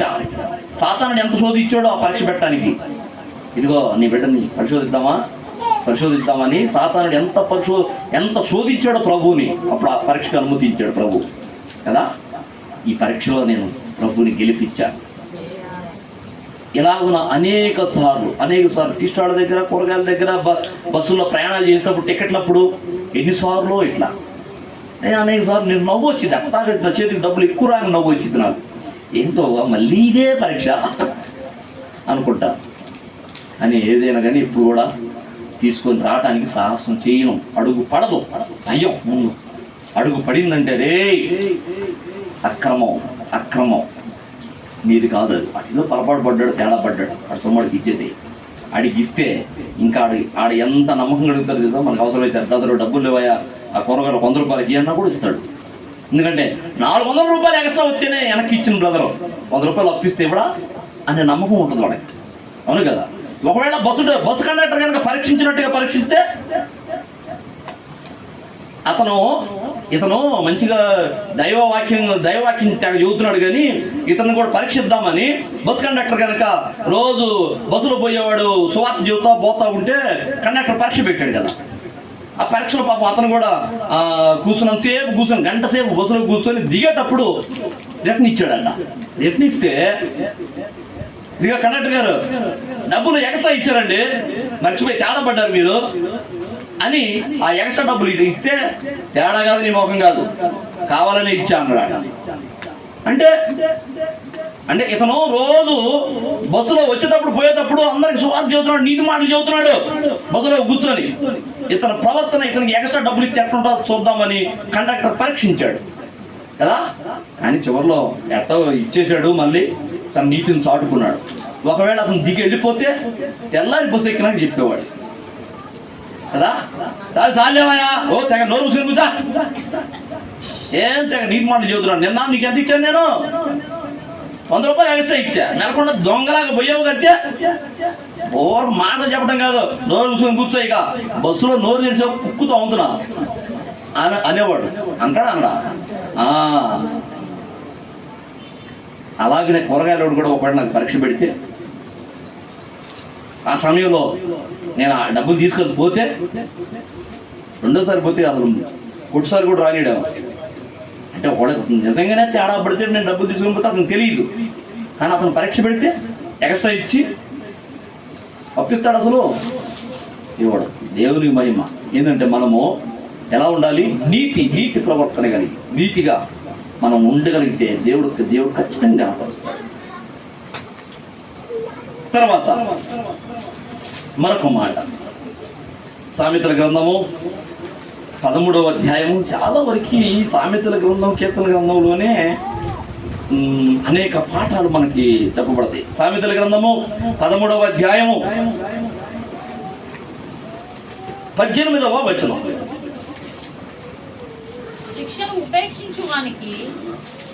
శిక్షను ఉపేక్షించు వానికి అవమాన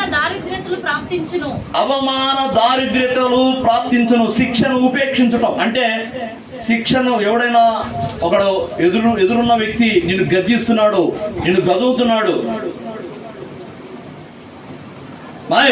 ఏంటది అని గదువుతున్నాడు. సపోజ్ పాస్టర్ గారు అనుకో, నేనే అనుకో, అబ్బాయ్ ఏది అసలు అది మంచి పద్ధతి కాదు అని పాస్టర్ గారికి గదివాడు, శిక్షించాడు, ఓ దెబ్బ కొట్టాడు అంటే ఏందన్నా కొట్టదలుచుకున్నావా అనమాకండి. కొట్టలే కానీ గద్దించాను, నీలో ఏదో పొరపాటు ఉంది, ఏదో మాట్లాడకూడని విధంగా మాట్లాడుతున్నావో, చేయకూడని విధంగా చేస్తున్నావో గదివాను అనా పొరపాటు అదే అట్లా మాకు ఎప్పుడు అని గదివాను. దాన్ని నువ్వు ఊరికలాగా నెట్టేసి ఏందండి ఆయన నన్ను గదివేది ఏంది, ఎంతకాల పాస్ట్ అయితే మాత్రం నన్ను పోషిస్తున్నాడు ఏంది, నా తిండి నేను తింటున్నా, నన్ను గదివేది ఏంది ఆయన అని అలాగ తీసేయకుండా ఏమంటున్నాడు? శిక్షను ఉపేక్షించువానికి అంటే అలాగ తీసేసేవాడికి అవమాన దారిద్ర్యతలు ప్రాప్తించును. గద్దించేదాన్ని లక్ష్య పెడితే అంటే ఏంది అన్నేందో అరుస్తున్నాడు, అన్నేంది నన్ను ఇట్లా అన్నాడు, ఏంది నాలో కూడా అలా కనబడుతుందేమో, అలా ఉందేమో ప్రవర్తన, నేను సరి చేసుకోవాలి. లేదా అన్నెందుకు చెప్తాడు? ఆటంకంగా ఉందేమో, నా వస్త్రధారణే కానీ, నా ప్రవర్తనే కానీ, నా మాటలే కానీ, నా క్రియలే కానీ ఒకవేళ అలా ఉందేమో, అవమానకరంగా ఉందేమో, బాధగా ఉందేమో, నేను మార్చుకోవాలి అని చెప్పిన ఆ మాటను బట్టి లేకపోతే గద్దింపును బట్టి దాన్ని లక్ష్యం ఉంచితే, అంటే దాన్ని దృష్టి పెడితే, ఆ కోణంలో మీరు కనుక ఆలోచించగలిగితే ఏమంటున్నాడు చూడు, గద్దింపును లక్ష్య పెట్టువాడు ఘనత నందును. అంటే ఎవరైనా కానీ గద్దిస్తే, దేవుడే గద్దించినా, దైవజనుడే గద్దించినా, తల్లిదండ్రులే గద్దించినా, స్కూల్లో మాస్టరే గద్దించినా, లోబడేవాడు, దాన్ని స్వీకరించేవాడు, పద్ధతి మార్చుకునేవాడు ఖచ్చితంగా ఘనత నొందుతాడు. నా చిన్నతనంలో నేను ఎలిమెంటరీ స్కూల్లో ఉన్నప్పుడే, మన చిన్నగడలాగా ఉంటాను అంత, అంటే నేను ఎలిమెంటరీ స్కూల్లో ఉన్నప్పుడు అంత కూడా ఉన్నాను. నేను 3వ 4వ చదువుతున్నాను. నాకంటే కొద్దిగా సీనియర్, ఒక 5వ తరగతి చదివే కుర్రోడు, అతను సిన్నుగడలాగా ఉంటాడు, నేనేమో బిట్టుగడలాగా ఉంటా. నేను 3వ తరగతి చదువుతున్నా. అయితే టీచర్ కొట్టింది వాడిని, ఆ కుర్రాడిని టీచర్ కొట్టింది. ఏదో చదవట్లేదనో ఏమో కొట్టింది క్లాసులో. ఇక అంతే, 2 దెబ్బలు కొట్టేసరికి వాడు ఏడ్చుకుంటే ఇంటికి పోయాడు. రే రే రే వాడిని పట్టుకోండిరా అంటుంది ఆమె. కానీ ఎవరు చెక్కకుండా పోయాడు, చెక్కలా పోయాడు, పరిగెత్తాడు ఇంటికి. సరిపోతే పోయాడు, రా వచ్చి కూర్చోండి అని. అయిపోయిందా 5 నిమిషాలకి వాడు రోకల్ పంట తీసుకుని వచ్చాడు. రోకలు ఏది చిన్నది కాదు, వాడికి మైలాక మోస్తున్నాడు. ఆ రోకలి పెద్ద 5 అడుగులు పొడవు ఉండే రోకలు, పిండి తలుస్తారే, ఆ రోకలు తీసుకొని వచ్చాడు. రా నువ్వు బయటికి రా, నీ సంగతి తిరుగుతూ అంటున్నాడు వాడు. ఎంత లేడు టీచర్ని, అంటే ఆడ మనిషి అనమాట, మిస్. రా నీ సంగతి తిరుగుతాను, బూతులు తిడుతున్నాడు. ఆమెమో పాపం వాడిని ఏం అనలేవు, ఆమె బూతులు తిట్టలేదుగా. రే నేను వచ్చాను, నీకు ఒళ్ళు పగిలిద్ది అంటుంది. అరే వాడిని పట్టుకోండి అంటుంది. నువ్వు రా, నీ దమ్ముంటే బయటికి రా అంటున్నాడు. క్లాస్ రూమ్ నుంచి బయటికి రావాలంట. వాడు రోగం తీసుకుని వచ్చాడు. ఊరి ఈడుగుడు రా, ఇన్ని రోగం తీసుకుని రావటం ఏంది? ఇదే మా నాన్న అయితే అందరూ పేక తీసుకుని చంపేస్తాడు. అసలు డౌట్ లేదు, ఆ రోజు చచ్చిపోతాం. ఎందుకంటే అస్సలు టీచర్ కొట్టిందని మేము ఇంటికాడ కంప్లైంట్ ఇచ్చినా కూడా, ఎందుకు కొట్టింది? ఈ తప్పు లేకుండా కొట్టిందా? నువ్వు చదివితేనే కొట్టిందా? ఎందుకు కొట్టింది? ఇంకా మమ్మల్ని 4 చదువుతాడు మా నాన్న. టీచర్ కొట్టిన దాన్ని, టీచర్ అరిసిన దాన్ని మేము ఇంటికాడ కంప్లైంట్ చేయకూడదు. మేరకుండా కుక్కిపోయినలాగా ఏది చెప్తే చెయ్యాలి, అంతే. హోంవర్క్ రాయమంటే రాయాలి, గదివితే నెలకొండ తలంచుకోవాలి, తన్నించుకోవాలి. ఇంటికి వచ్చి కంప్లైంట్ చేయడానికి లేదు. కంప్లైంట్ చేస్తే ఇంకా మా నాన్న 4 చదువుతాడు. టీచర్ లోపల కొడతారా? మీరు తప్పు చేస్తేనే కొట్టేది. ఆ సిస్టమ్ అయింది. ఇక ఇట్లా రోగం తీసుకుని పోతే ఆ రోజు సాగపడతాడు కూడా నిర్దాక్షిణంగా. ఏదో 2 కాళ్ళు పట్టుకుంటాడు, ఒక బాదులు పోతాడు రోడ్డుకి ఉతికినట్టు అయిపోతాడు. అంత మూర్ఖంగా ఉంటాడు మా ప్రిజన్ పిల్లరా. వాడిని చూసి ఈడు పిల్లడు రా, అతను రోకలు పట్టు తీసుకొని వచ్చాడు. కర్ర కూడా కాదు, రోకలు తీసుకొని వచ్చాడు. అంటే టీచర్ యొక్క గద్దింపుని వాడు ఆ రోజు స్వీకరించాడు. ఇవాళ ఎట్లుండే అనుకున్నాను, చదువు లేదు, నోటి శుద్ధి లేదు, ఇప్పటికి కదిలాడితే నోటి నిండా బూతులు వస్తాయి. ఆ కరెంటు పని స్తంభాలు ఎక్కి కరెంటు పని చేసుకుంటున్నాడు. మొరటోడులాగా ఉంటాడు. అదే ఆ చిన్నప్పుడే కొద్దిగా టీచర్కి విద్యార్థి చూపితే, పద్ధతి మార్చుకుంటే ఈయన అట్లుండేవాడు. అవునా? విషయం ఏంటంటే ఆ పెద్దవాళ్ళ గద్దింపును, ఆ టీచరే కావచ్చు, తల్లిదండ్రులే కావచ్చు. కొంతమంది తల్లిదండ్రులకి లోబడని పిల్లలు ఉంటారు. తల్లిదండ్రులు ఎంత చెప్తున్నా, కొడుతున్నా లోబడరు. వీళ్ళు చేసే గారాబం కొంత అయితే, వీళ్ళు గారాబం చేయకపోయినా కొంత వాళ్ళ అవిధేయతను బట్టి, స్నేహాలను బట్టి, స్నేహితుడు వాళ్ళ నాన్నతోటి మాట్లాడే విధానాన్ని బట్టి వీడు కూడా మాట్లాడాలని తెగిస్తుంటాడు. అట్లాగా పిల్లలు కొంతమంది తల్లిదండ్రులను వ్యతిరేకిస్తుంటారు. తల్లిదండ్రులే కావచ్చు, టీచర్లే కావచ్చు, దైవజనుడే కావచ్చు. దైవజనుడు కూడా ఏదైనా ఒక మాట చెప్పాడు, అబ్బాయి ఇదిగో ఇట్లా ఉండండి అయ్యా, అమ్మాయి ఇది ఇట్లా ఉండండి అని ఏదైనా ఒక మాట చెప్పి ఒక గదిలితే దాన్ని మీరు లక్ష్య పెట్టాలి. లక్ష్య పెడితే అది మీకు ఘనతను తెచ్చిద్దంట. అంటే మీరు లక్ష్య పెడితే ఏమవుతారు? ప్రవర్తన మార్చుకుంటారు, పద్ధతి మార్చుకుంటారు, విధేయత చూపుతారు, దేవుడు మిమ్మల్ని ఘనపరుస్తాడు. హల్లెలూయా. అదేనా? ఎన్నో అధ్యాయము 13-18. చదువు ఒకసారి. శిక్షను ఉపేక్షించు వానికి అవమాన దారిద్రతలు ప్రాప్తించును, గద్దింపును లక్ష్య పెట్టువాడు ఘనతను. దేవులారా, ఆ గద్దింపుని మీరు కనుక సీరియస్గా తీసుకుంటే, ఏదోలే ఆయన ఏదో ఓవర్ కలుగుతుంటాడు,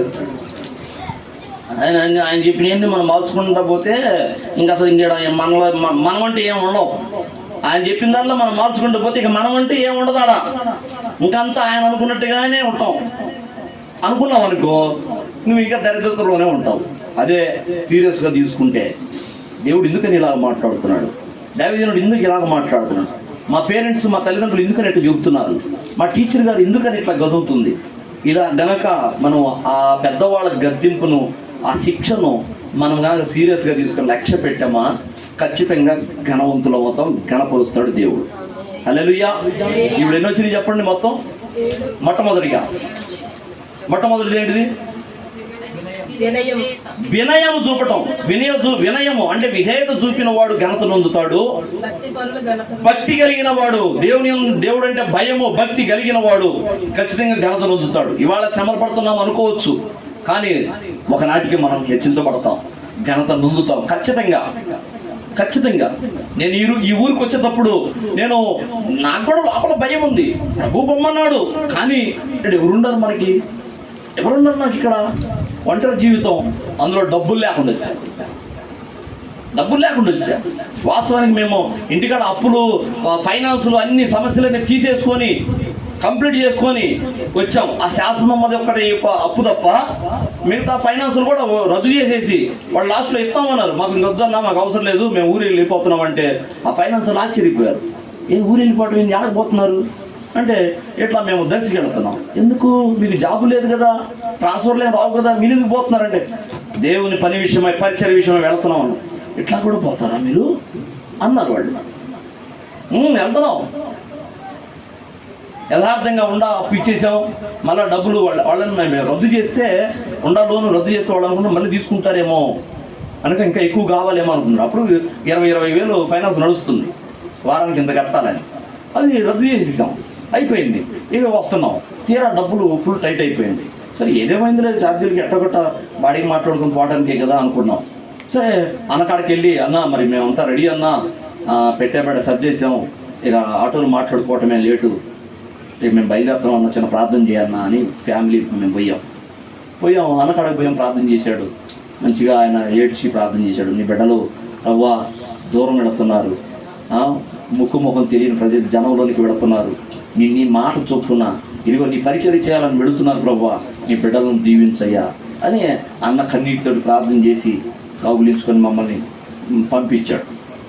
ఆ పంపించేటప్పుడు ఇదిగో మీ దారి ఖర్చులకు అన్నట్టు 5,000 జేబులో పెట్టాడు. ఎందుకన్నా వద్దులేనా అంటే, అసలు మా దగ్గర లేవు, కానీ అన్నిటిమైంది అసలు అనుకున్నాం, కానీ ఉన్నాయి, ఈ 5,000 ఉన్నాయి అని 5,000 జేబులు పెట్టాడు. తర్వాత ఒక ఆటోకి రాలా, ట్రాలీ ఆటోలు ఒక ఆటోకి రాలా సామాన్, 2 ఆటోలు మాట్లాడుకోవాల్సి వచ్చింది. 2 ఆటోలకి 2,000 చొప్పున 4,000 బాడీకి పోగా, యథార్థం చెబుతున్నా, 4,000 బాడీకి పోగా ఇంకెంత ఉంటాయి, 1,000 రూపాయలు అండి. 1,000 రూపాయల్లో ఆ సామాన్ దింపడానికి వచ్చిన వాళ్ళు, ఆ డ్రైవర్లు ఇద్దరు, వాళ్ళకి కొద్దిగా భోజనాలకని కొంత 600 ఏమో ఇచ్చాం. వచ్చేటప్పుడే మాకు వాటర్ కొంత అయిపోయినాయి. తీరా వాళ్ళు పోయిన తర్వాత మేము జేబు చూసుకుంటే ఎంత ఉన్నాయంటే 70 రూపాయలు ఉన్నాయి. 70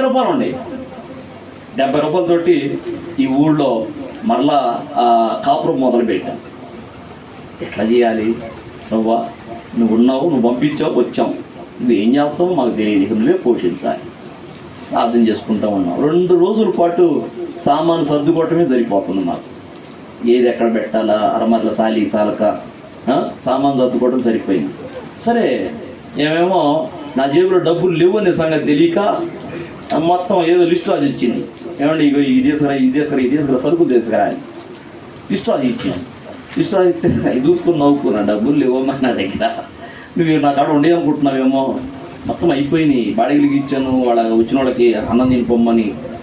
ఎందుకంటే అక్కడ వండి పెట్టే స్థితి లేదు ఇంటికాడ, అందుకని భోజనం చేసి వెళ్ళండి హోటల్లో అని చెప్పేసి తలా ఇంత అని ఇచ్చేసి పంపించేసాను. 70 రూపాయలు అవునా, అదని దేవుడు ఇస్తాడు అని ఆ సామాన్ సర్దుకుంటూ ఉన్నాం. అప్పుడు పైన జకరయ్య పైన ఉండేవాడు మా ఇంటి మీద. పోతా మెట్లు దిగుతా పోతా చూస్తూ ఉండేవాడు. పలకరిద్దామా, కొత్తోడు కదా ఏమనుకుంటారో అనుకుంటే మేము ఉండేవాడు. కానీ ఆయనపై మాత్రం కిందకు వచ్చేటప్పుడు ఒకసారి, పైకి పోయేటప్పుడు ఒకసారి, అక్క వందనాలు. నేను పాస్టర్ అని తెలుసో లేదో తెలియదు, అక్క వందనాలు, అన్న వందనాలు అనేవాడు. అయ్యా వందనాలు. మేము అనుకున్నాం ఏంది అబ్బాయి కొత్త పాత లేకుండా మరి బలకెత్తున్నాడు. వచ్చేటప్పుడు పోయేటప్పుడు బలకెత్తున్నాడు. మళ్ళీ సాయంత్రానికి మేము భోజనం నేను చేస్తాను మీరు వండుకో మాట్లాడి అంటున్నాడు. పోయి అబ్బాయి ఎవరు మంచి అబ్బాయి ఎట్లా అనుకున్నా అప్పుడు కొత్తలో. అంటే ఇప్పుడు మంచోడు కాదు అనుకోమాడు, ఇప్పుడు మంచోడే ఏంది అనుకున్నానా.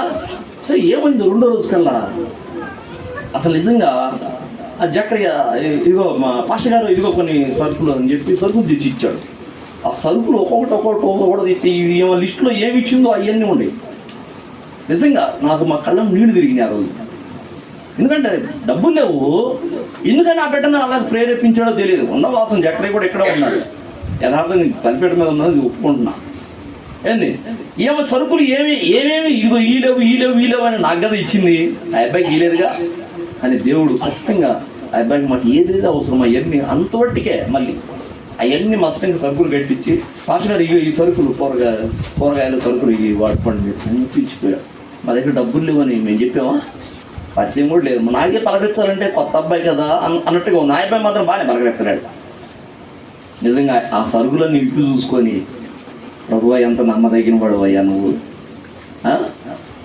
ఎంత నమ్మదగిన వాడు అయ్యా, మనుషుల మనసులను ప్రేరేపించు వాడవు, మనుషుల ఆశలను తృప్తిపరచు వాడవు, హృదయాంతరంగంలో ఉన్నదాన్ని నువ్వు తెలుసుకునేవాడవు నాయన. నిజంగా మేము ఎవరిని అడగాల ఏం చేయాలో అర్థం కాని పరిస్థితుల్లో నిజంగా ఈ బిడ్డను ప్రేరేపించి మా కోసం ఈ విధంగా చేసే ప్రభువా నీకు స్తోత్రం అనుకున్నాం. తర్వాత అది త్వరలోనే అతి కొద్ది కాలంలోనే వాళ్ళు బాప్తిజం పొందటం, వాళ్ళ అమ్మగారు స్వస్థపడటం మనకు అందరికీ తెలిసిన విషయం. మేము రాకముందు అది అయిపోయింది అన్నట్టుగా ఆమె బండికి వేసుకొని తీసుకుపోవటం, హాస్పిటల్కి రోజు మార్చి రోజు జరిగేదట. మేము వచ్చిన తర్వాత దాదాపు జరగల. ఒకసారి చూసాను అట్లా తీసుకుపోవటం. తర్వాత దేవుడు ఆమెను స్వస్థపరిచాడు.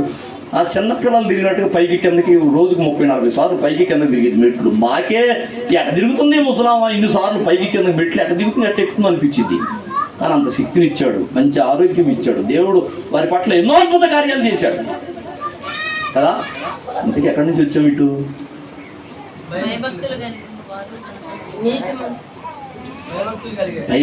భక్తి కలిగిన వారు కనపరుస్తారు. అంటే నేను ఇక్కడికి వచ్చేటప్పుడు భయంగానే వచ్చాం, తెలియని జనం మధ్యకు వస్తున్నాం, మేము ఎలా అవుతామో ఎలా ఉంటామో అని.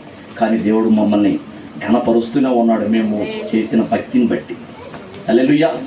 ఘనపరుస్తూనే ఉన్నాడు, మా అవసరాలు ఇప్పటికీ తీరుస్తూనే ఉన్నాడు.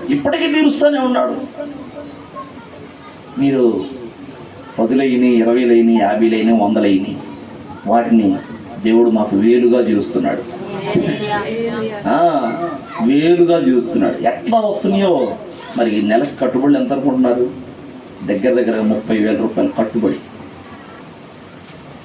అమ్మో 30,000 ఇస్తున్నామా మేము? మీరు ఇస్తుంది 10 రూపాయలు 20 రూపాయలే. దాన్ని ఒక్కొక్క నోటిని 500 చేస్తున్నాడు దేవుడు ఆనుకుల సంచిలో. నిజంగా దేవుడు అంత సమర్థుడు. హల్లెలూయా. ఆయన ఏదైనా చేయగలవాడు కదా. దేవునికి మహిమ. భక్తి కలిగి ఉంటే ఘనపరుస్తాడంతే. అవమానం వచ్చింది అనుకున్నాం. ఒకప్పుడు శాసనమ్మ వచ్చి గోల్ చేస్తుంది. అవమానం వచ్చి పడిపోయింది, ఇంకా మేము తలెత్తుకొని తిరగలేమనుకున్నాం. కానీ దేవుడు ఆ సమయంలో ఓర్పునిచ్చాడు. ఆమెను క్షమించమన్నాడు. క్షమించాను. సో చూద్దాం ఆమె ఏమన్నా మాట్లాడి చూద్దాం అనుకున్నా. 3 రోజులు ఆమె తిట్టిన తిట్లు అంతా ఇంత కాదు. కానీ అవన్నీ ఎడిపోయినాయో దేవుడు నన్ను గణపరిచాడు. ఆమె అప్పుని ఒక్క దెబ్బతో ఆమె అప్పుతో పాటు మరొక 2 అప్పులు కూడా పోయినాయి. 2 లక్షల చీటిపాట, 2 లక్షల రూపాయలు చీటిపాట పాడాము. ఆమె అప్పుతో పాటు ఆమె 1,50,000 పోయింది. ఇంకొకళ్ళకి చెరొక 25,000 కూడా అప్పు పోయింది. దేవునికి ఇప్పుడు నోరు తెరవట్లేవాడు. ఇప్పుడు ఆ 2 లక్షలు అప్పు అయితే ఉంది, కానీ అవమానం తీసేసాడు దేవుడు. ఇప్పుడు ఆ అప్పు చిన్నంగా నెలకు 10,000 కట్టుకోవడానికి కృప చూపించాడు. ఆయనే తీస్తున్నాడు ఎక్కడన్నా కానీ. హల్లెలూయా. భక్తి కలిగి ఉంటే నిన్ను గణపరుస్తాడు అంతే. నువ్వు గనక ఇతరులను క్షమించగలిగితే ఆయన గణపరుస్తాడు. నువ్వు గనక శిక్షను గద్దింపును నువ్వు లక్ష్య పెడితే నిన్ను నువ్వు లోపరుచుకుంటే, ఎవరైనా నిన్ను గద్దించినప్పుడు నిన్ను లోపరుచుకుంటే ఖచ్చితంగా నిన్ను గనపరుస్తాడు. తల్లిదండ్రులను తృణీకరించువాడు వర్ధిల్లుతాడా? ఎడన్నా తల్లిదండ్రుల గద్దింపును తృణీకరించువాడు. వాళ్ళు ఎందుకు గద్దిస్తారు? నువ్వు నాశనం అయిపోతావు అని. వాడు గద్దించకపోతే నువ్వు నాశనం అవుతావు, వాళ్ళు గద్దిస్తారు. రే అట్లా చేయకూడదా అంటారు. కానీ వాళ్ళ మాటను కూడా నువ్వు లక్ష్య పెట్టకపోతే నాశనం కొని తెచ్చుకున్నట్టే. అవును కదా? మాస్టర్ గారు ఎందుకు వస్తాడు? నీకు చదువు రావాలని. ఎందుకు కొడతాడు? నీ పాఠాలు రావాలని. కానీ ఆ గద్దింపు నువ్వు, ఆ శిక్షను నువ్వు తృణీకరిస్తే చదువు సంజయ్ లేకుండా ఎట్లాగైనా మొరటోళ్ళలాగా పనులు చేసుకోవాలి. నేను చెప్పిన అతను కనుక కరెంట్ పని చేసుకుంటున్నట్టు, కరెంట్ పని చేసుకుంటే తీసేత ఏం కాదు, కానీ మరీ ఎట్లుంటాడంటే మొరటోళ్ళలాగా అడి మనిషిలాగా ఉంటాడు. అంత దరిద్రుడయ్యాడు. తర్వాత జ్ఞానం కలిగిన వాడు ఘనపరచబడతాడు. తర్వాత నీతి కలిగిన వాడు ఘనపరచబడతాడు. ఓకేనా? మనకి ఘనత రావాలి అనుకుంటే ఈ లక్షణాలు ముందు మనలో కనపడాలి. ఇప్పుడు చెప్పుకున్న 7 లక్షణాలు మనలో కనబడితే, నీలో సాత్వికం వస్తే, నీలో దీనత్వం వస్తే, నీలో వినయం వస్తే, విధేయత వస్తే, నీలో క్షమాంచే గుణం వస్తే, నీలో నీతి గుణం వస్తే, నిన్ను నువ్వు తగ్గించుకునే తత్వం వస్తే ఖచ్చితంగా నువ్వు గణపరచబడతావు దేవుని చేత. దేవుడి మాటలను మన వినికిడిలో ఆశీర్వదించును గాక. ఆమేన్, ఆమేన్. తలలో ఉంచుదాం, ప్రార్థన చేసుకుందాం. స్తోత్రము నాయన, స్తోత్రము. మహాగణుడా, మహోన్నతుడా, పరిశుద్ధుడా, ప్రేమ స్వరూపి, నీకు వందనాలు, స్తోత్రాలు నాయన. కన్నతండ్రి, ఇదిగో నాయన, నన్ను ఘనపరచువానని నేను ఘనపరచుదును అని నువ్వు సెలవిచ్చావు.